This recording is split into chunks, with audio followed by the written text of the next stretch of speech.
Hello, happy Monday. We are off on another week together. Thank you so much for being here on this journey with me. I've got a great new guest joining us for the first time. His name is Stephen Beschloss. He's a writer, an author, a filmmaker, a now podcaster, host of a new show called Six Questions where he gets some pretty big deal guests. He's got a huge following himself, very smart guy with an amazing and very impressive career. Excited to talk to him for the first time. I think you're going to like it. If you want to jump to that conversation, it begins at 30 minutes. You can also watch it anytime on Substack or YouTube at Stand Up with Pete. But I do have your headlines and a clip show from the weekend that's pretty good. So let's get to it. And just remember, I can't do it without your support. I need new subscriptions. Please sign up at patreon.com/Pete Dominic. I think the only announcement I want to make of any kind of personal nature is some of you know and have been paying attention to. I've been writing in this transition journal and posting it for Patreon subscribers, just a little bit, nothing too dedicated or organized, but I am moving back into my house July 1. But this is a big week because on Thursday night, Ava flies away literally to Europe for at least a year. Likely just a year, maybe a little shorter than that. She begins a lease in an apartment in Florence in September, but she'll be traveling and staying in France and Sicily with her boyfriend's family and then my ex-wife's family. So I'm not going to see her after Thursday night, so expect me to be a little bit intermittent this week. I might even take some whole days off. It all depends on her schedule and if I can hang out with her. But it does look like I will be doing shrooms with her on Tuesday. So I'm pretty excited about that experience and what it'll be like. She's got a little more experience than I do, but look forward to documenting that with you. First time ever. Not a big deal for some of you. Others of you think, what are you doing? That's crazy. And then some of you are even judging going, but with your daughter? Yes, you old fogies. It's an amazing way to connect with her, and I'm very much excited to see it. So that's a piece of news that I don't mind sharing with you. So hopefully I'll be here on Wednesday. Yeah. I mean, it doesn't kill you, does it? All right, let's get to those headlines and clips. Over the weekend, the big news was what? The escalation in the war in Iran, I'm going to say. A lot of people also talking about the baby, the infant we have as president, getting up and walking out on Kirsten Welker, as he does on all women. Oh, that wasn't nice to Kirsten Welker, but he absolutely treats females of all jobs differently than he does men. And he got up and walked out, not because she was a woman, I don't think, but because she was asking tough questions and follow-ups. They weren't that hard. I mean, even with the most mild follow-up, he turned a color of orange we haven't quite seen and got up and walked out. Stepped on the microphone and walked out and complained. And somebody said the color that he turned was Ku Klux Tan, which I thought was very, very funny. So that was a story that a lot of people are paying attention to over the weekend. Terrible earthquake in the Philippines, killing at least 19 people, according to NPR. 7.8 magnitude quake in the Philippines. The defense secretary, or Secretary of War, I'm the Secretary of War, Pete Hegseth, who is a DUI hire and a DEI hire. Anyway, he is in hot water for two reasons. First, the Defense Department moved last month to cut roughly 180 religious codes from its previous list of about 220 recognized faiths. I mean, why? The new list, expected to take effect in July, recognized 31 religious categories, including Buddhism, Hinduism, Baha'i, Islam, Judaism, Sikhism, and non-religion. Christian denominations make up the majority of the new recognized religion categories. The military notes that individuals can still list religions not among the named 31 on their dog tags. While one of the controversial issues apparently is that there's no Church of Jesus Christ of Latter-day Saints. No Mormons. And the Mormons are pissed. Republican Senator Mike Lee himself, I guess, posted several times about it, and then I've got some audio for you, but he's asking, can anyone tell me why the Church of Jesus Christ of Latter-day Saints was left out of the Christian churches? So the updated Pentagon policy revises cuts and consolidates it to a 2017 list. And now people are pissed, of course. Also, he was in France giving a speech on the commemoration of D-Day, and he stepped in shit by basically comparing the invaders that are coming in through the coast today to the Third Reich. And no one liked that because no one likes him. So that's your Pete Hegseth disgraceful update. And Spencer Pratt is officially lost. the race for Los Angeles mayor. The runoff is continuing to be counted. The votes are being counted for like weeks in California. That's how they do it. We could criticize it or not, but there is no sign of anything untoward or corrupt or cheating, as our Cheeto demanded that there was. There's no sign of it. Somebody said there's more signs that you raped children, that they cheated in the elections that you lost. I like that one too, because it was accurate. Anyway, this dum-dum Spencer Pratt, who's just a reality show star, is no longer on the ballot. Nobody thinks that they cheated because he was in second, but then they counted more ballots and then he became in third, and now it's over. He's gone. And now I look to all of those outlets that spend so much time giving him attention and say, shame on you, error. The fallout over the firing of Scott Pelley and the death of CBS News continues to get a lot of attention and traction, because Scott Pelley for all the reasons, but Scott Pelley sat down with the New York Times expert interviewer for their Saturday show. It's just called, I think, The Interview. He sat down with Lulu Garcia Navarro, and he got very emotional throughout the interview. Actually, listen to the whole thing. It was pretty interesting, very interesting. You learn a lot about him, about what happened, and it just solidifies your opinion, I think, about him and of what's happened to that great institution, once great institution. Will it ever come back? Pelley thinks there's still time to save it, but I don't know. Nor do I necessarily care. I don't know. Maybe I do. Maybe I should care a lot, because it has a lot more, a better reputation than almost everything else out there. And so it would be nice if it came back. See that? I just changed my mind right there in the moment. What else can I tell you? How about this? The United States has only accepted white refugees for the 6th consecutive month. Let me repeat that. The Trump administration is spending more than $100 million to fight the emergency of white genocide, they call it, which is not a thing, but we've only accepted white refugees for the last 6 months. Every single one of the 599 refugees the U.S. admitted last month was a white South African, according to the State Department. In fact, so was every other refugee admitted this year, apparently. Great story over at Mother Jones. I mean, good reporting about a terrible story over at Mother Jones. Israel and Iran trading strikes. Trump calling on them to stop like he's the adult in the room, and they're just ignoring him. Oil surging after hostilities between Iran and Israel escalate. I filled up a Honda Civic yesterday for $52. Cost $52. It was just under $5 a gallon if you pay with a credit card. I think Graham Plattner's support is slowly, if not potentially quickly eroding, because some are saying there are still more stories to come out. The headline at the New York Times: in Maine, Plattner supporters plow ahead with some trepidation. The Tony Awards recognized the greatest on Broadway of Broadway, I guess. Broadway Awards. That's what the Tony Awards. That was last night, in case you missed it. And the New York Knicks are up 2-0 against the San Antonio Spurs, and New York is buzzing in a way I don't think I've seen it. The energy is great. Maybe that's just because I'm feeling it, because I'm very excited watching the game tonight and Wednesday as well.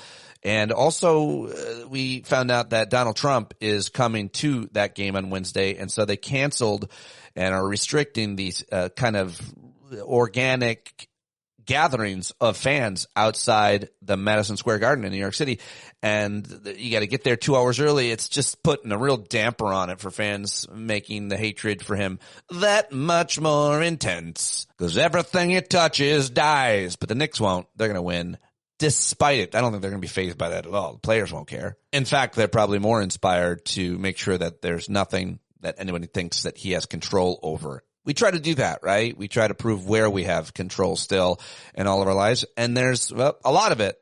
If you think deeply and a lot about it, if you don't give away that power to him and them, then you can go anywhere in your mind and most places on the planet. Also, the World Cup starts this weekend, and I feel like I haven't heard nearly enough about that, and I'm not sure why. Is it because it's here? Is that why? Is it my algorithm? Is it me? All right, those are the headlines that I've gathered for you this week. Obviously, there's a lot I missed. Let me know. You can always send me headlines and stories that you're seeing that you think are undercovered, especially that impact a lot of us. That's how I decide what to pick. It's got to impact a lot of people. It can't be some sensational story that the local news would be all over as their headline. No.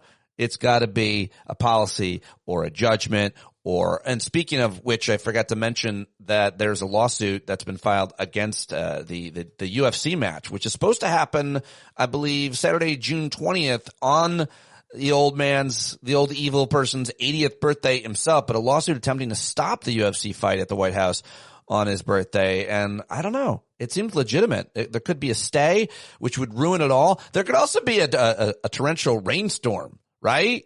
Has anybody thought of that? Are we looking at the weather this far out? Pray for it.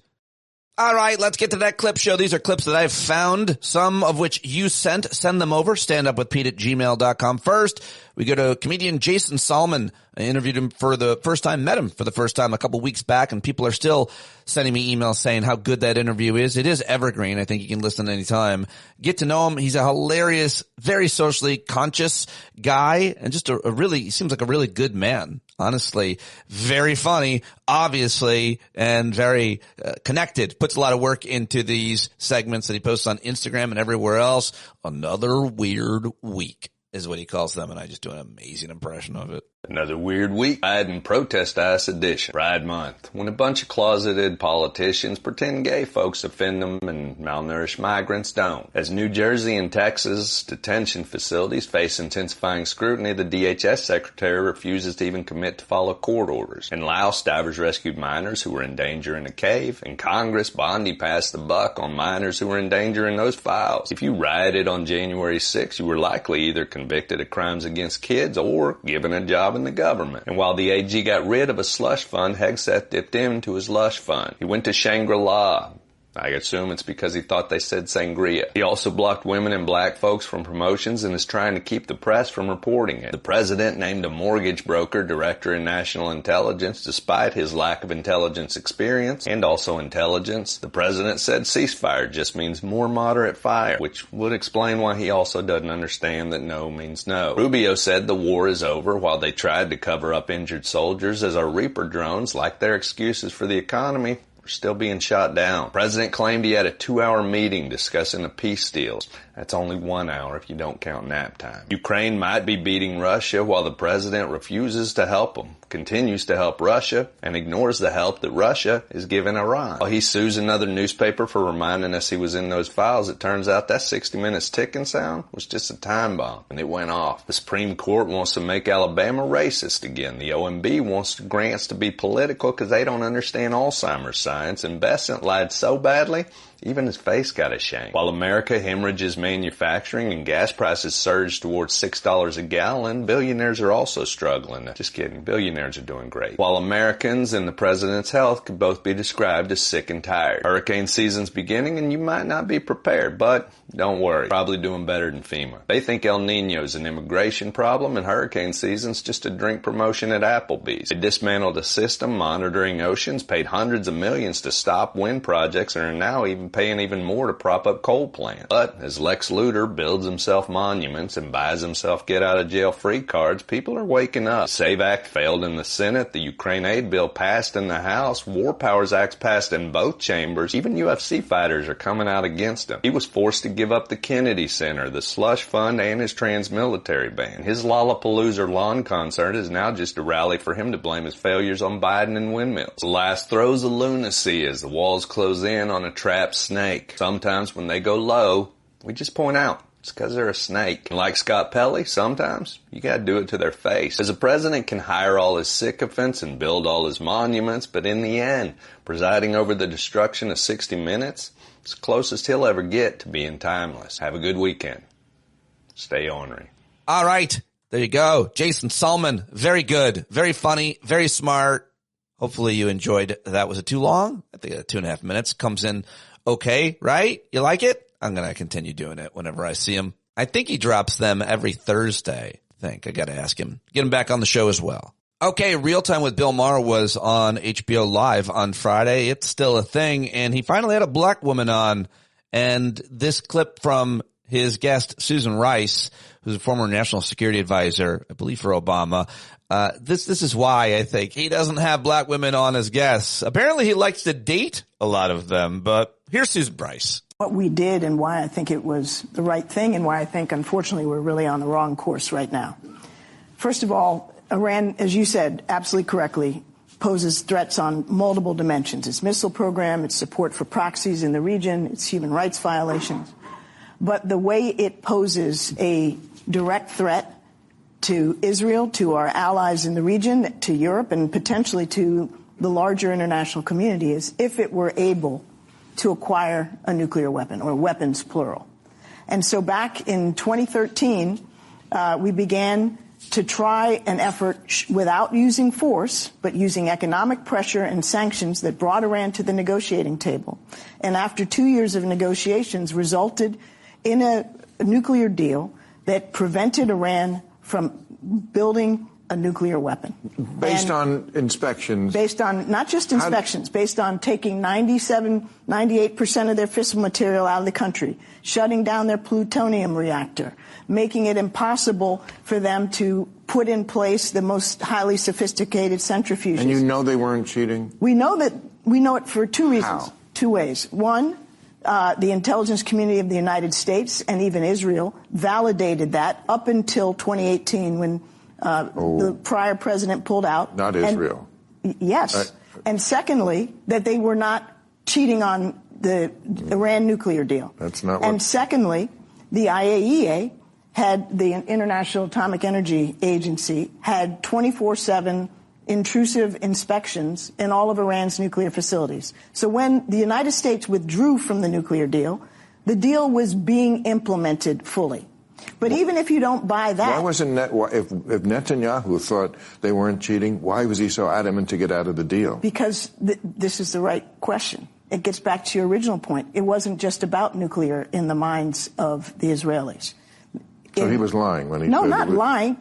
Well, that's what he said to me. He said, we don't agree. We don't believe that they're not cheating. Because they're going to get a weapon and we got to get it. And when we had a mechanism in place to prevent them from getting it, he urged President Trump to get out of the deal. They got out of the deal. And what happened? Iran built up its arsenal. Now they have 440 kilograms of highly enriched uranium, up enough for 10 bombs. They have a sophisticated missile program. They now control the Strait of Hormuz. And they are tanking the global economy as a consequence. And what have we done? We went to war, and we have not either dealt with the nuclear program or verifiably dealt with the missile program or the proxy problem. We've made it worse. Oh, yeah. I love how Maher tries to get in and explain how things work in international relations and negotiations to a woman who has conducted more than most. Oh, it's so arrogant and weird and gross. Well, that's not what Netanyahu told me. Oh, really? You talked to one guy? Talk to the Secretary of Energy. Talk to the people who were inside those negotiations. John Kerry and Ben Rhodes and, yeah, Susan Rice. Okay, I'm Bill Maher. Let's get to MS Now's reporting with a farmer from Wisconsin. In fact, he's the president of the Wisconsin Farmer Union. And reporters were traveling with the president who went to Wisconsin, I think over the weekend, is where he was making his speech and did that interview with Kirsten Welker in that barn with a torrential storm. The whole thing was just so – they set up like a tractor behind him and shit. I mean, I'm sure NBC News controlled all that. But either way, I didn't like any of it. So this, though, was newsworthy, this clip from the president of the Wisconsin Farmer Union on MS Now. Fertilizer prices, tariffs, trade deals or lack thereof, and immigration issues with visas. If you could pick one word to describe how it feels to be a farmer right now in America, what would that one word be? Frustrated. And number one, because most of this situations have been caused by the administration's actions.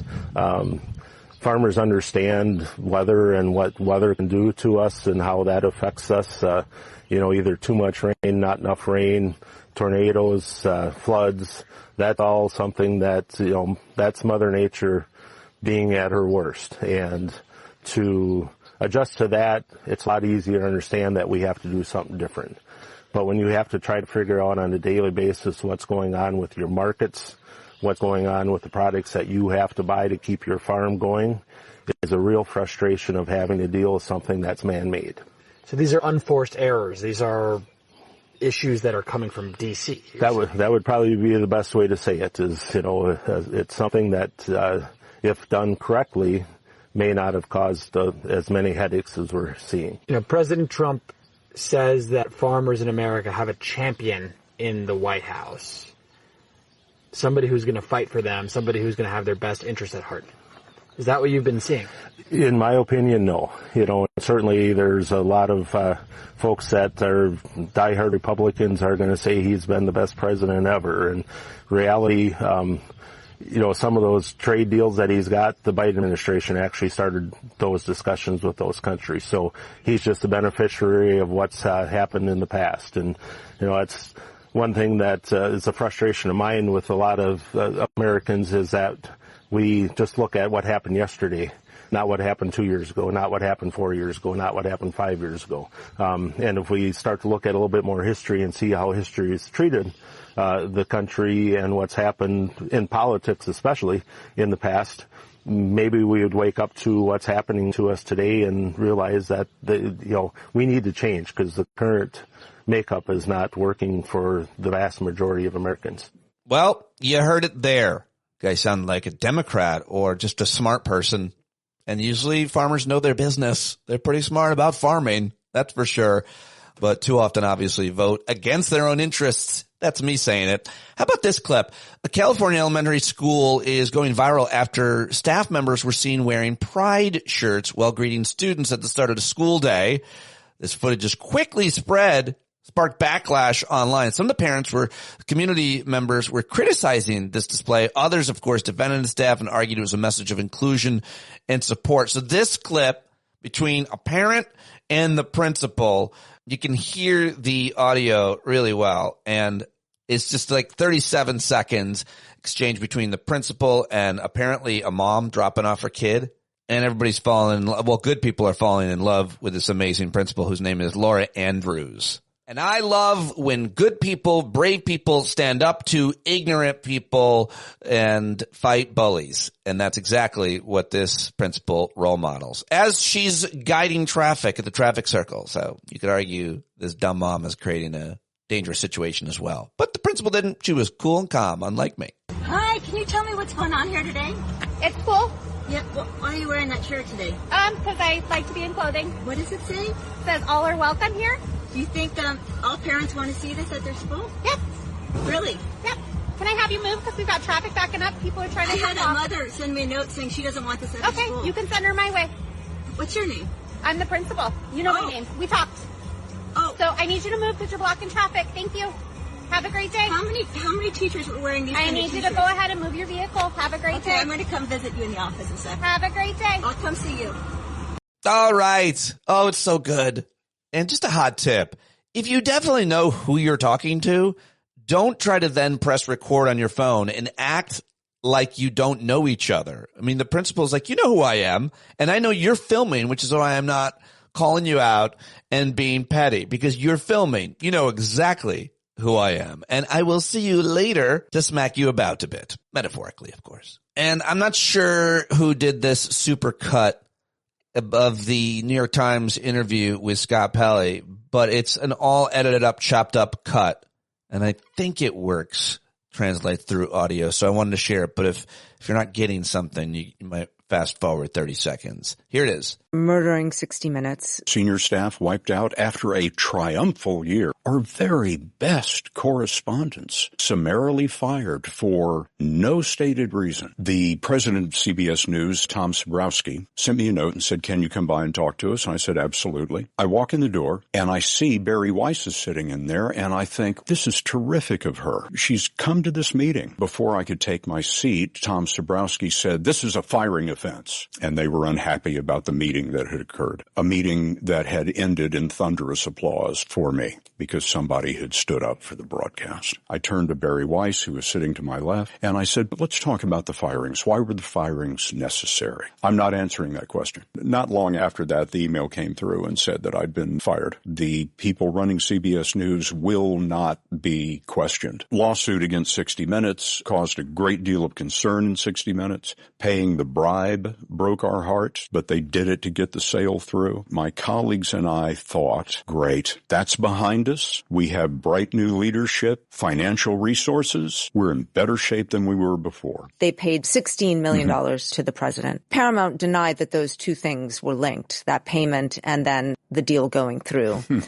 Have you lost confidence in the leadership of Shari Redstone? They bribed the president to get the deal done. So, yeah, the first stop Ellison made in his new empire was 60 Minutes. Walks into my office and extends his hand, walked out into our newsroom and made a very nice speech about independence, about how important 60 Minutes was. We were walking on air. We thought a bright new era was coming. Ellison then hires Barry Weiss to run CBS News. The Free Press, which she launched, is generally pro-Israel, bills itself as pushing against what it sees as the mainstream media. I was not familiar with her name. Concerned me was that she had zero television experience. But I thought, David Ellison thinks she's the right person for the job. We are absolutely going to welcome her, listen to her, give her the benefit of the doubt. She has a meeting with senior 60 Minutes staffers. She asked, and I'm quoting, "Why does the country think you're biased?" That is what I've been told by my colleagues who were there, and they were shocked. Uh-oh. What's your metric? Why do you think so? Because we certainly didn't believe that. Making statements that perhaps she couldn't back up, coming into the news division with hardened, preconceived notions. All right. Well, that's the supercut. I highly recommend you go listen to the whole thing over at the New York Times podcast. And finally, with some comedy, let's go to NBC's Late Night with Seth Meyer. President Trump held an Oval Office event today on coal, as opposed to how he usually holds them on Ambien. During his testimony yesterday before the House Foreign Affairs Committee, Secretary of State Marco Rubio pushed back on claims that President Trump has cognitive issues and added, quote, "This is a guy who literally doesn't sleep." Are you kidding me? Did you forget this? He was sleeping any deeper, they'd have to swear in J.D. Vance. That's right. Marco Rubio said that he has never seen President Trump fall asleep. Did you think this is him meditating? Okay, I'm ready to deal with Iran now that I've achieved mental clarity and emotional regulation.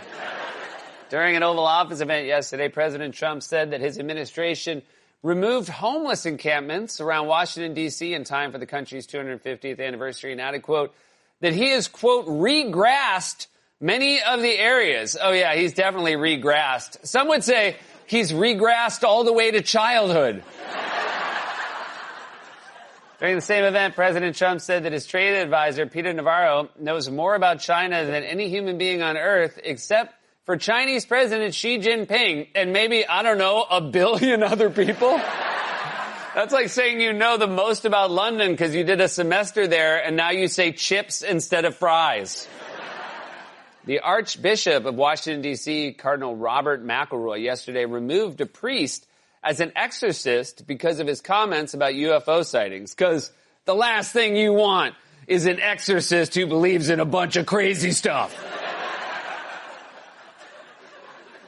The auction house Sotheby's is set to offer one of the largest and most complete fossils of a T-Rex that could sell for up to $30 million. This, according to a panicked voicemail from Nick Cage's accountant. Dunkin' yesterday unveiled a new drink menu, which includes a collaboration with Mattel to offer Barbie-themed pink drinks. Why? Was the coffee also made 3 years ago?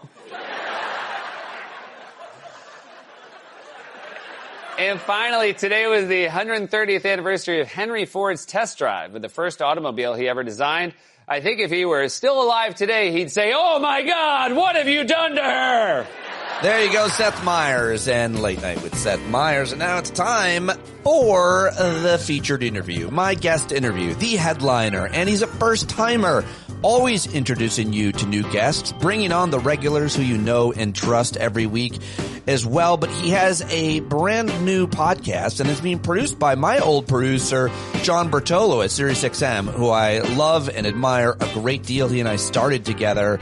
Well, we started on the show Pete's Big Mouth. He was my producer. I was the host. We were both young bucks. He much younger than me, and he's still doing great work. So I was very excited that he reached out and introduced me to Stephen Beschloss, because he's got a huge following, by the way, I should mention, on social media, because, well, he's an award-winning writer and journalist and editor, filmmaker, professor. He publishes the America on Substack, and he's got a new podcast called 6 Questions with Stephen Beschloss on the Lincoln Square Network, Lincoln Square Media, where my friend Sean is working. You should go check out 6 Questions on YouTube right now and wherever you get your podcasts, and check out this conversation right now. Was that intro too long, Sean Nielsen? Oh, we've got a big deal journalist. We've got a highly respected journalist who's done everything and seen everything except for launching his brand new show, which you can get everywhere, 6 Questions. I'm very excited to have you joining me. You're a big deal. Stephen Beschloss, welcome to Stand Up. Thank you very much. Well, Pete, that's a lot. I hope I can give you half of what you're looking for anyway. Appreciate it. Well, first of all, let's just get personal. Your brother is Michael Beschloss. What's the deal with your family? Oh, we've got a big deal journalist. We've got a highly respected journalist who's done everything and seen everything except for launching his brand new show, which you can get everywhere, 6 Questions. I'm very excited to have you joining me. You're a big deal. Stephen Beschloss, welcome to Stand Up. Thank you very much. Well, Pete, that's a lot. I hope I can give you half of what you're looking for anyway. Appreciate it. First of all, let's just get personal. Your brother is Michael Beschloss. What's the deal with your family? You know, we are actually interested in making sense of the world, and we use words to do it, and we try to analyze things, and that leads us to being involved in media and writing books and, putting words on the page. Are there other siblings? Is there a black sheep? Are you guys this way because of something your parents did? There's just the two of us, and, it's a highly motivated family, let's say that, a driven family, let's say that. And, my father lived in 94, it was a lot of things, but maybe he had incredible drive, and he was a hardworking person, and, those are good qualities to pick up. Was he a guy who taught you guys stuff by talking and communicating, or by role modeling, or was it a mix of both? Yeah, it's, probably more. He was a serious reader. He liked to read books. He read a lot of history. He liked to live in the world of ideas as much as he could. Photographic memory more than I do, for sure. And, was just somebody who, if it was the weekend, you'd see him, reading a book. That's great. That's great. He wouldn't be binging episodes of this or that.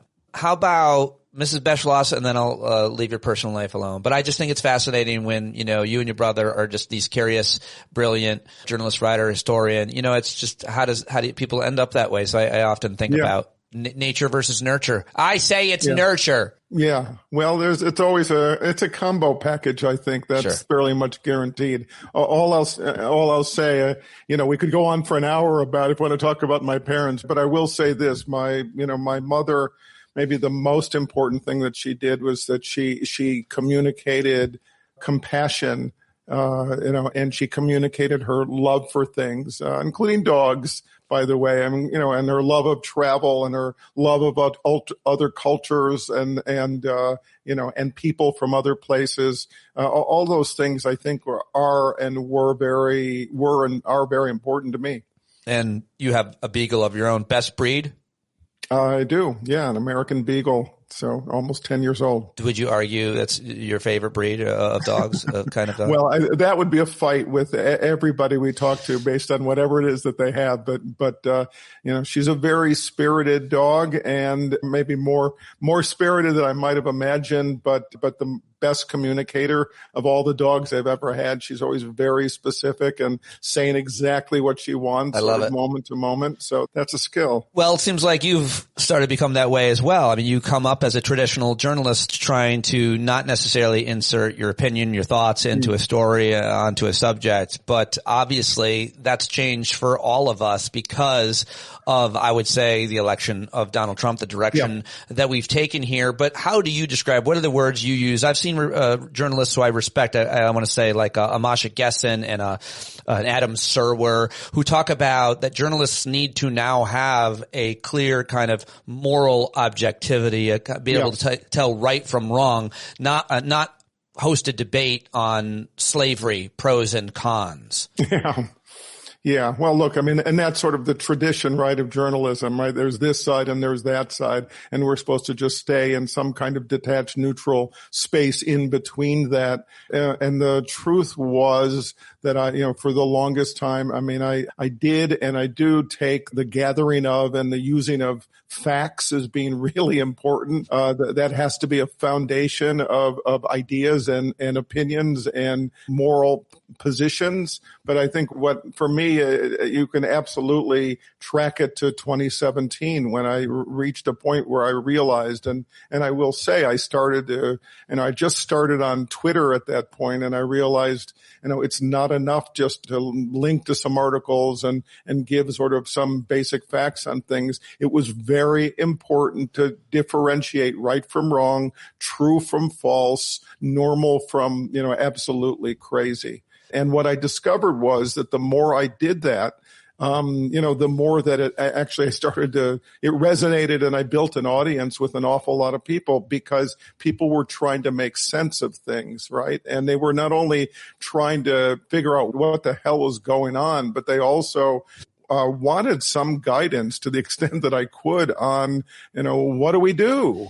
I feel like that question, what the hell is going on, is what you are answering and I'm trying to answer every day now with your work, because every day it's some crazy thing that we need insight on, and we need to have an understanding how we're supposed to interpret this, how we're supposed to feel about this. What does this mean? I don't quite understand.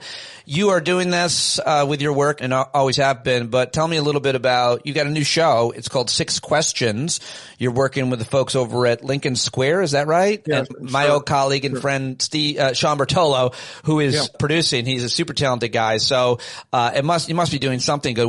What is it that you're trying to do to help us or understand what the hell is going on?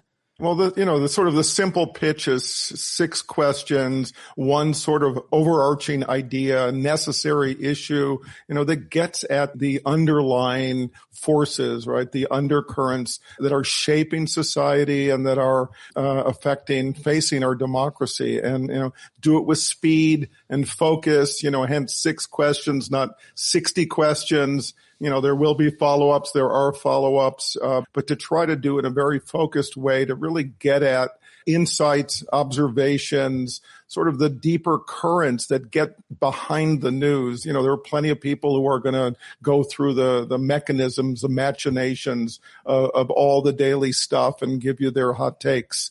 I can do that too, but what really interests me is to understand, where are we? How do we get here? Where are we going? And that's the core of what the show aims to do. Yeah, you could have a subtitle or a separate show, Undercurrents, because it's a good way of explaining a more nuanced conversation about a lot of this. But we can do both of it too. I'm going to get some hot takes from you. I'm going to tell you that right now. Okay, we can do that too. I'm going to get some hot takes. I'm going to come up with a lightning round in a couple minutes here, but I want to get into some of those deeper currents as well. What do you think about where we are at right now? How do you use language to describe this moment in time, which seems obviously foreign for all of us who are living through it in a lot of ways? The technology, the extremism, the journalistic changes in media, and so much more. And so it's sometimes, I feel like the way we talk about it, language matters. How do you describe this current state that we specifically, I guess I'm saying in Americans are in right now? Yeah, well, there's a reason why I chose Mary Trump as the first guest for my show, because I think a lot of what we're going through right now can be understood psychiatrically. I mean, I think you need to talk to a psychiatric person. You also need to somebody who focuses on crime. But what I would say to you is, I mean, we're being led by a sociopath and a malignant narcissist. That's been true for the last decade, who's lured tens of millions of people to believe that what he has to say and what he's doing is in their interests. And this is a person who has proven, especially since he was unfettered by the Supreme Court in its July 1st ruling that has given him near total immunity, that if he got back in power and he surrounded himself by a set of miscreants and sycophants, who were willing to let him do whatever he wants, that we would experience somebody who's occupying the White House who is violating the law, who despises the Constitution, who's clearly never read the Constitution. He's surely never read the Declaration of Independence and its core foundational or the Bible values. or any book. Yeah. Yeah. And and what we've experienced with his indifference to the struggles of everyday Americans, that this is a person who's used the office, who's exploiting the office. He's doing what George Washington warned us about in 1797 in his farewell address, when he said, very specifically that there is a danger in a time of disorder and misery where a person, a demagogue, a despot could use the office, could exploit the office, and would advance himself on, quote unquote, the ruins of public liberty. And, I think that this is indeed where we are. That sounds like something that Trump posted last night. You think about the way that he talks is so childish and without any education, and he posts it openly. He talks this way all the time without. It's just an insult to even the least educated amongst us, the way that he speaks. All right, it's frustrating. I mean, I think I posted something yesterday, which was, one day we'll have a real president again. And, partly I want to give people hope, but also to remind them, please don't treat what we're dealing with as normal. Because it's not normal. If you adapt to it, and we humans, we have this ability, this tendency. It's useful, and it's also a problem to adapt to our reality to be able to manage it. And as Mary Trump said to me yesterday in our conversation, we're going through trauma right now, and we sort of don't even realize sort of the extent of it because we're in the middle of it. Yeah. Well, you never do, right? How can you without that perspective of time past, I suppose? I don't know what I'm talking about. But, Stephen, you talk about a malignant narcissist and a sociopath, and then you said his indifference towards anyone, which I don't think you should ever say that again, because it's not harsh enough. Like, it's not indifference. And I think you did say sociopath, and I believe that some part of the definition of sociopathy is that you don't care about anybody. Yeah. But I don't like those words. I just want to say he doesn't care about anyone, not his own kids. He doesn't know his own kids, certainly not his grandkids. He doesn't care about anyone but him. And when you understand that, and then I would add the only other really easy and accurate description of his psychology is, and he's talked about this before over and over, the thing that motivates him, the main thing is getting back at people, his whole career. Retribution, revenge, whatever you want to call it. And he promised it. I mean, that's the part that's so disgraceful when you realize not only that 77 million people voted for him to return to office with everything that was knowable, but 89 million people who were eligible to vote, who chose not to vote. who decided that it wasn't important enough to go in and do something to make sure that a man like that wouldn't end up back in office. And this is part of the problem. And I couldn't agree with you more about the words, right? The inability of so much of the legacy media. If we go to the first term in particular, they wouldn't call lies lies. You would never hear words like fascism. They were always finding a way, and the desire to maintain access and to maintain, their position within the sort of traditional political journalism. They had refused in many ways to say things exactly as they are. And I think where we are now is largely a result of that. You don't have that malady. And so let's criticize those who do. And a lot of it's keeping your job and a lot of it's keeping your access. And we understand that. People can understand that. But what do you want to say about specifically, let's go to the White House press corps. Did you ever have an aspiration to do that role? No. So I honestly didn't. I mean, it was more important for me to go out around the country. I worked in lots of different places, sort of in America and elsewhere, because I wanted to be able to, in some ways, pursue my own stories rather than do what I used to call sort of back in the day kind of press release journalism. Yeah, and I was really excited to connect with you and look at your history, and really impressed with the fact that you were able to. But a lot of journalists don't have that luxury. They're not good enough, talented enough, connected enough, whatever it might be. So it's pretty amazing that you've had the career that you have. But here we are, and I want to ask you about that White House press corps. It's so easy for people to criticize them and say, well, they should be in solidarity and they should do this, or they should not allow him to talk that way. Yesterday, he went off on CNN's Caitlin Collins and says, "You're beautiful. You should smile." He called a reporter, shut up, be quiet, piggy. He is so horrible to everybody, all these journalists. And so other journalists will criticize and say, well, they should stand up to him together. They should back each other up. They should. What do you think they should do that would be effective? Because as we both know, they do the brave thing, the right thing. They no longer have access, is what they would say. They no longer are invited into the room. And you know who is invited in the room? In their place, a strange bird wearing a hat with under a rainbow, like some kind of cartoon villain, some right-wing conspiracy theorist site, now in that hallowed room. So what's supposed to happen in there? What should they do? Well, it is a hostile work environment. Let's say that to begin. Yeah. And maybe they all should be going to HR and getting some kind of compensation for it at the very least. And I surely wish, I mean, I know what sort of mass solidarity looks like exactly, but Caitlin Collins is an example of somebody, he abuses her and she does push back, right? And I respect her for that. And I do think the necessity not of asking a question, being abused, and then just remaining quiet is appropriate. I think it's important to push back, and I think it's in the power and appropriate for reporters who are in that room to do that with him.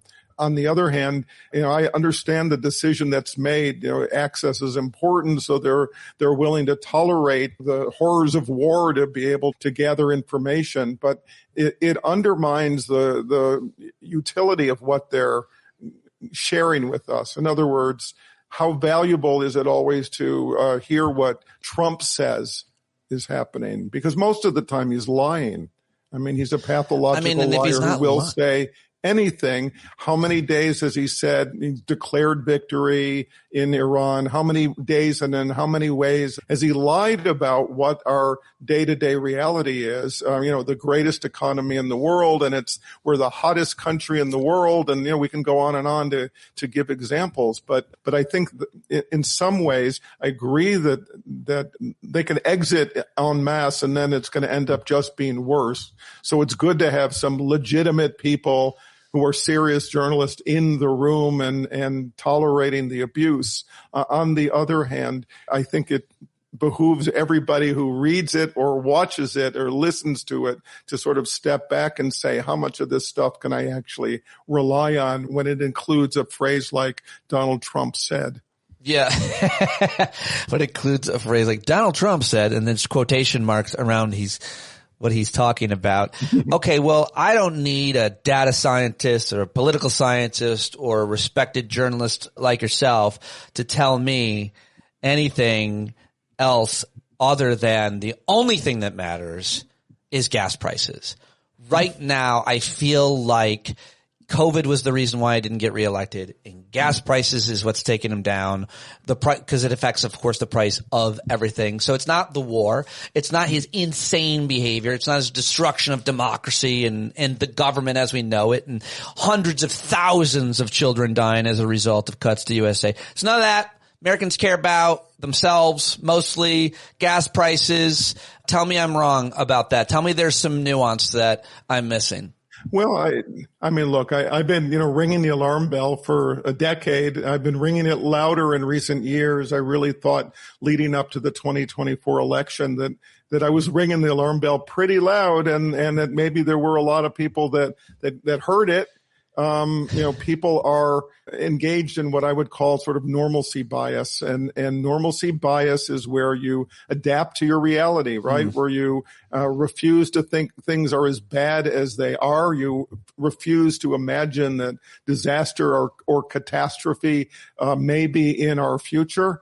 And that your choices may actually accelerate the move toward disaster or catastrophe. And if you don't believe it, well, then you let things happen. So to your point exactly, gas prices seems to be one of those things that maybe breaks through the normalcy bias where people are able to say like, whoa, something here is really wrong, and I don't like it.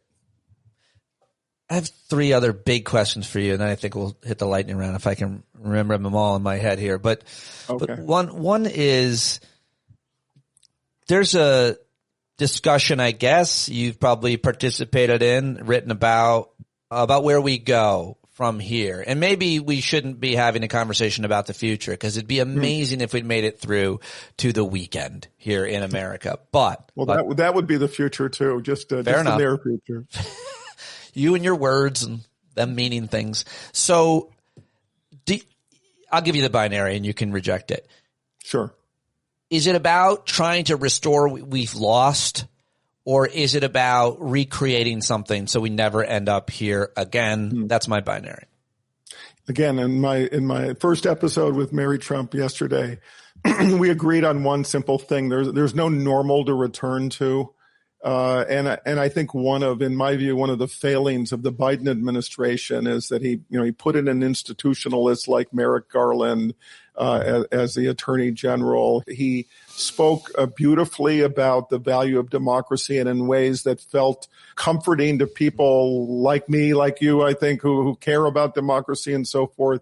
But he thought that if you establish the normal, that was going to somehow be enough to hold people. And the truth is, I mean, beyond the fact that, Donald Trump was not held accountable for his role in a, deadly insurrection on January 6, 2021, and that's a major failing of the system. To me, this period, the dismantling, the destruction, the violation of the rule of law, the hostility to the Constitution, all the ways that he sort of pulled apart the norms and the traditions, the principles and the values and the systems that have been in place, call us to build something new. That doesn't happen again. So repair is part of that, but it's repair plus the new.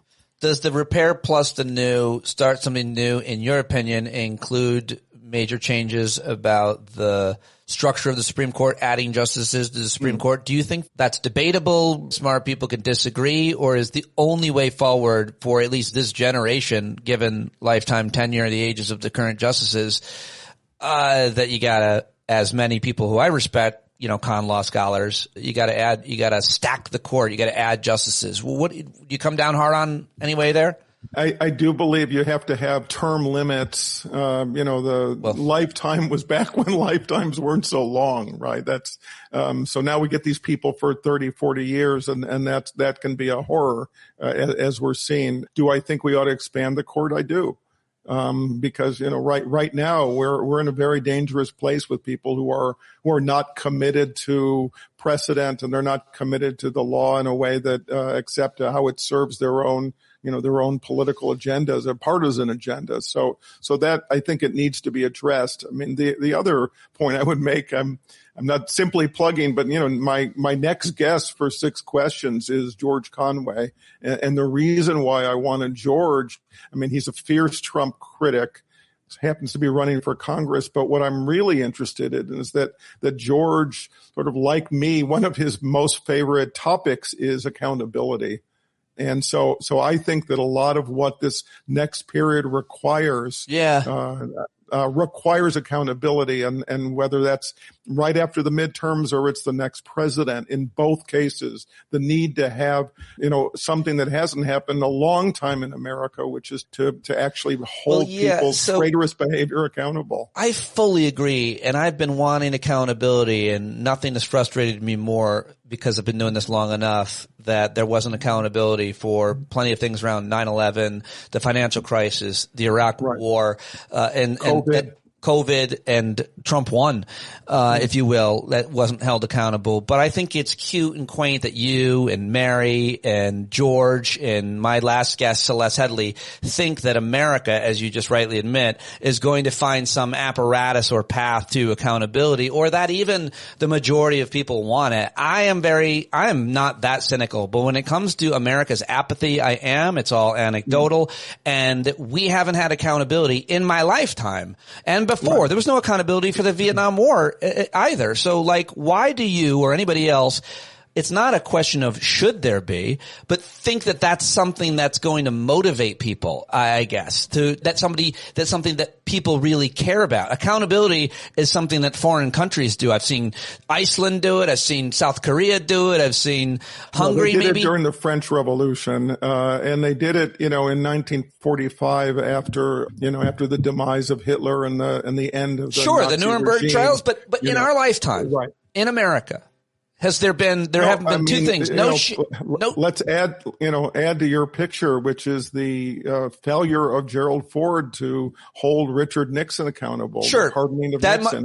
Do you think Donald Trump is no student of history, but you can be sure that he knew that Nixon got off scot-free, essentially. So I take your point, and I would sort of up the ante by saying I'm actually working on a book that takes us back to the Revolutionary War, and goes to the Civil War, and goes to the whole lost cause period and the McCarthy era and the pardoning of Nixon, and in all of those, that the worst among us, the traitorous among us, who were responsible for sustaining some of the worst problems, the worst crimes in our history, the tendency was to not hold them accountable. And so in a way, I think it's an American tendency, let's just move on. Let's just go forward. Let's sort of not get into that, because that means, relitigating the past. Let's just move on. I mean, it's obviously a ton more complicated than that, but the history has proven exactly this. And honestly, in the most painful way is the willingness to just, gloss over, ultimately not hold Donald Trump and the other leaders of January 6th accountable. One might argue then history would repeat itself if you didn't hold them accountable. My friend Tina. Well, that's why we need a break now. That's my point. That's why when you ask about the future, this is this is a moment where you hope that people are absorbing the particular nightmare of this period and say, well, I don't want that again. So what do we do differently? Well, we're never going to have this again.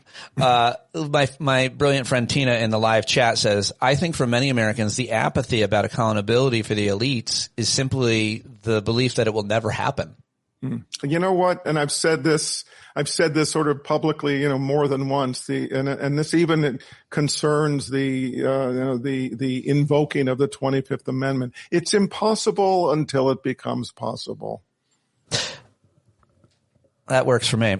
And now it's time for the lightning round. You should know the lightning round is pretty much no different than the rest of the interview, except for I might not have a segue, and if you can give shorter, quicker answers, it gives you permission to give shorter answers with lack of nuance, and it gives me permission to get to a bunch of different things that I want to ask you. How do you look at and how do you describe, especially the men in the cabinet who absolutely know what they're doing is wrong. I would cite J.D. Vance and Marco Rubio to be specific, because J.D. Vance said Trump at one point was America's Hitler and basically like a Nazi. And of course, Marco Rubio had a fraught primary against him where Trump made fun of his penis size and worse, if there is, emasculated him. And more importantly, Rubio knows everything about Russia, has always been a hawk, and now he is basically compliant, almost like he's working with him in a way. How do you describe that? I call them hollow barrels, but what is that? We don't see a lot of that in America, I feel like.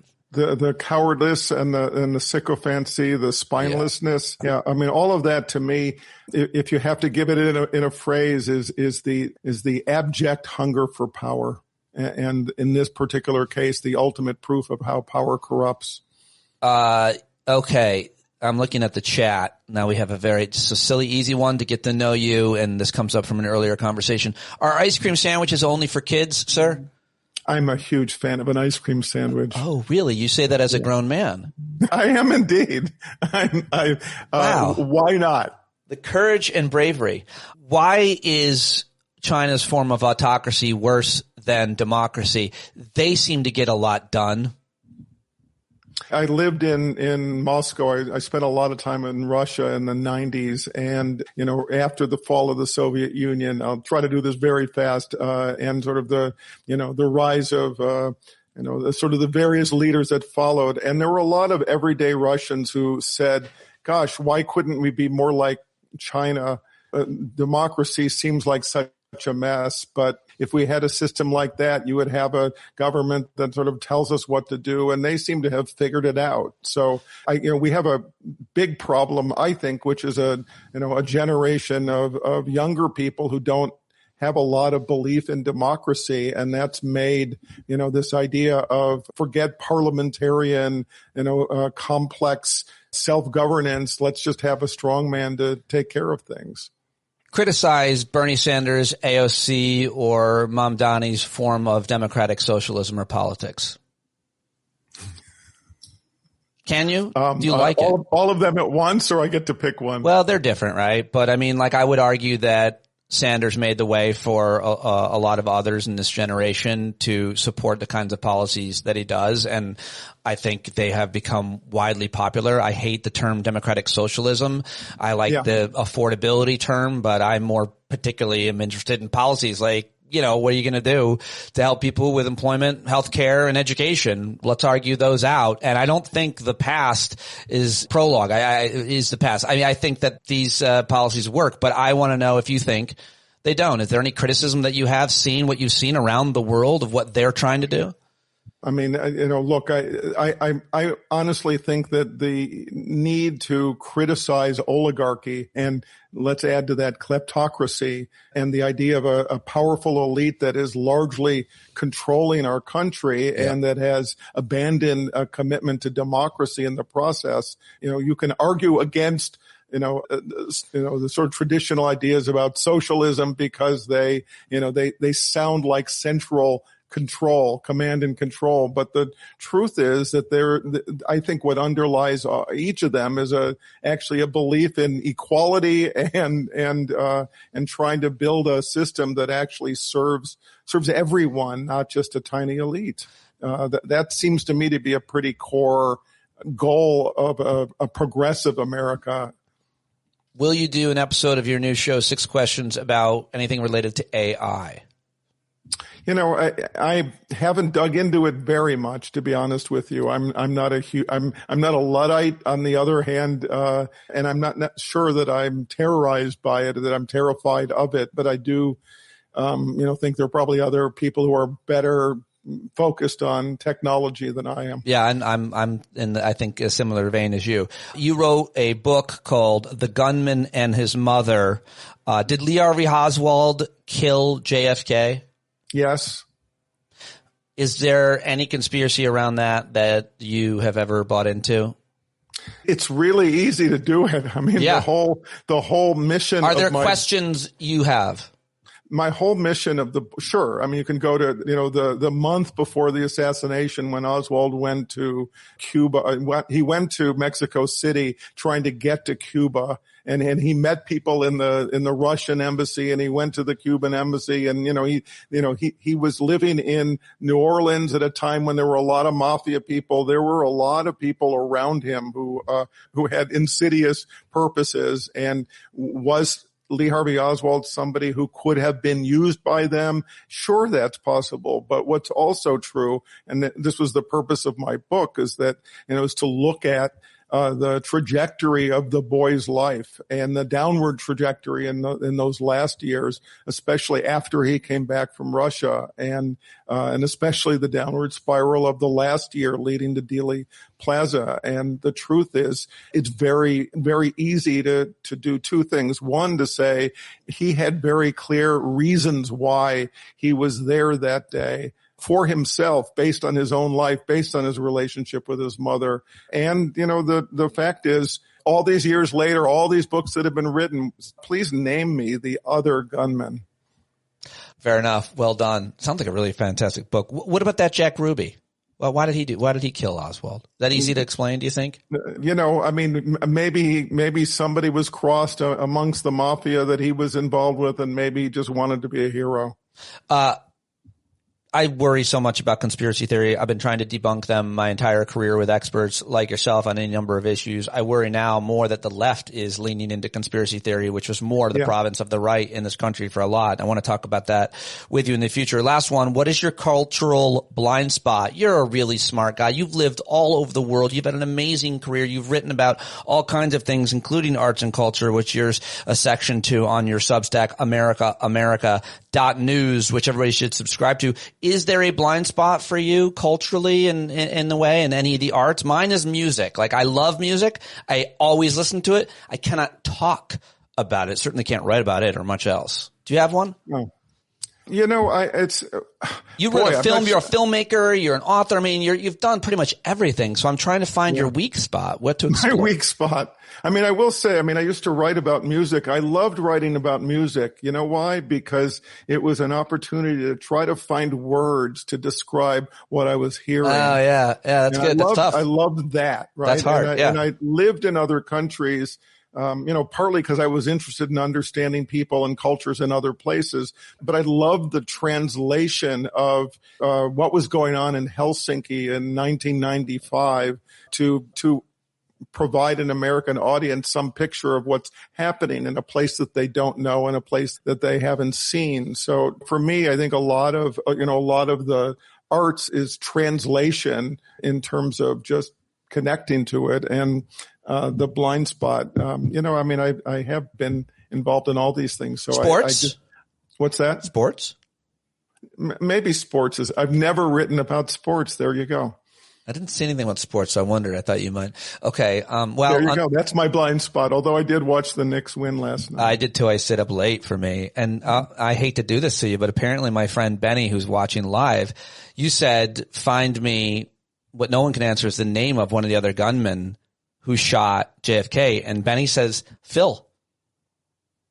Phil was the other gunman. That's what he just wrote in the chat. Guy named Phil. That's it. So there you go. It's closed. Phil does.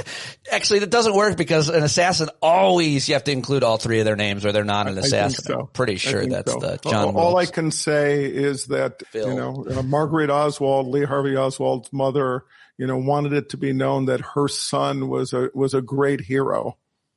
And she was one of the great mothers in history. Okay. Well, that's why you wrote the book. That's fascinating. As is everything in this discussion. I hope you'll become a regular. I will not be shy inviting you back on. I'm real excited about your new show and your Substack is very good. I've learned a lot from it. Your body of work is American treasure, and I'm very happy to have you joining me here. And I really appreciate it. It's really, really fun, and I learned a lot. Appreciate it. All right. Thanks for watching live, everybody. And please subscribe. We'll talk to you next time. Bye-bye. And there he goes for the first time ever. Stephen Beschloss. Go listen to the show. Support my old colleague Sean Bertolo. 6 Questions in the Lincoln Square Network. Find it anywhere you get your podcasts or on YouTube. That's what I've got for you today. I should be live around 4 p.m. with the great Jeff Jarvis today, and maybe more guests. Look for that. But I'm also taking some time off this week to hang out with Ava before she flies the coop and heads to Europe for the year. All right, folks, I can use your support. I appreciate it, and I hope you know you've got mine in all the ways I can afford. Check out the Discord, by the way, and there's a whole lot of people that have a lot to give, time and ear, and maybe more. Who knows? Maybe you'll marry them. Maybe you'll meet someone and marry them here. I don't think you will. I don't think that you're going to. Maybe you will. I don't know. You never know. Why am I talking? Why am I still here? Am I alive? Love you guys. Talk to you. Bye-bye. Here, John Carroll. When the tyrants taunt you in the siren's teeth, you better stand up. Stand up. Let the brave meet the challenge. Let the weak flee. Oh, you better stand up. Stand up. When you're tired of begging, saying pretty please, that's the time you gotta finally get up off of your knees. When you can't see the forest for the burning trees, you got to stand up. Hey, you've been sitting so long, you got the creaky knees, you got to stand up. Stand up. I think you're driving wheels with leaking grease. Boy, you better stand up. Stand up. Well, there's a whole lot more of us who know what's right. They'll keep right on ignoring us if we keep sitting tight. You got to open up the window to let in some light. You got to stand up. That's right. We got to rise up. You got to stand up. You got to stare the devil straight in the eye. We got to let him know it's his turn to go. See it clear when all you hear is a lie. Don't get up off of your butt, get down off of your fence. Even if it ain't a very friendly audience, well, they'll begin to listen when you start making sense. And you stand up. Stand up. No need to point your rifle to defend your town. Just stand up. Stand up. You know they can't deny you what you're laying down. Boy, you better stand up. Stand up. Show your face of every color, yellow, black, red, and brown. She's the place where every lost child will finally be found. There's only one thing to do before we stand our ground, and that's stand up. Stand up. Well, the founding fathers saw a land for all. They had to stand up. They had to stand up. They had a keen imagination for a crystal ball, drawing all the plans of stand up. But all they had to go on was the time they were in, with other causes for laws, and since they weren't even sin, they knew that change was gonna come before the change could begin. They had to stand up.